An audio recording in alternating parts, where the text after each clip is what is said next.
Paul, come from behind wins are always impressive, but when it comes, with your final couple of outs in a game against a good team, how impressive is that? It was really good to see us get over the hump in one of these games where we've put pressure on down to the last pitch and just have come up a little bit short. In the last week alone, there was at least 3 other times when we were up there with a chance to do something, 2 outs in the 9th, and just couldn't get that last hit. So the guys had some really good at-bats there. Find a way to get it done, got it started, and, Castro, we got a little lucky down there down the line.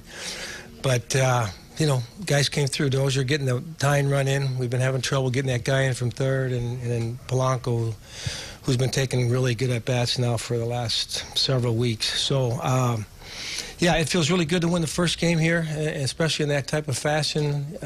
Couldn't be happier with Gibby. I thought he really battled tonight. The couple of runs he gave up. He got behind and Escobar and 2-0, and he gave up the double. And Gordon rolls a changeup through and a hit and run, and they get another guy in Merrifield that has a good at bat, which he's very capable of. But he really minimized damages, got some big double play balls. We played good defense, and we found a way to win. It was very satisfying. Yeah. Speaking of that defense, when he has all those base runners, and you see, like you said, all those double plays, how do you take a big sigh of relief there, just knowing that your guys are stepping up? It's part of his game is that he can get the ball on the ground, and. But we had to make some tough plays. The one that, Dozier snared to his left, I think he kind of lost it for a second. He actually broke to the middle and had to regroup and, didn't panic and got it done. And, we got the comebacker off of Torres that Gibby turned into 2. I think we had 3 innings in a row where we got double play. So, when you get 2 for 1, we'll take that every day of the week. You don't see that much emotion from Kyle Gibson, too, celebrating.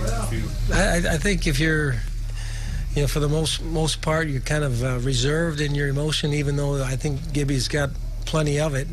It's good to let it out. He battled through a couple jams there in the 6th and 7th and came off with zeros.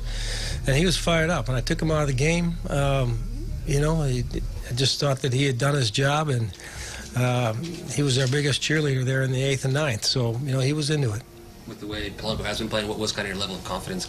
2 outs in that big situation there. I'm pretty confident he's going to take a good at bat. He took that first pitch fastball to kind of gauge, where Herrera was in terms of, velocity. We see him everywhere from 94 to 99. So try to get a good look at him, and then he banged one up the middle. I just had a good feeling if he got a strike, he was going to hit it hard somewhere. You've seen some of Royals' defense hurt you in this ballpark. When Castro lifts that pop-up down the line, were you chalking that up as an out? I was. I mean, we've seen Gordon make, I don't know how many dozens of catches against us, usually off of Joe Mauer, though, so maybe it was a different hitter. But, they got a little bit, it looked like Escobar was kind of looking at Gordon and vice versa, and then he tried to close on it. I couldn't tell how close it was to being fair or foul. It looked like it was right on the line, whatever the contact with the glove is made. And then the signal from the umpire, I wasn't sure. I lost the ball for a second. And, he signaled fair, but that doesn't mean that the guy caught it or dropped it. And then I saw it finally hit the ground. But it was a good big break for us. We got the tying run in scoring position.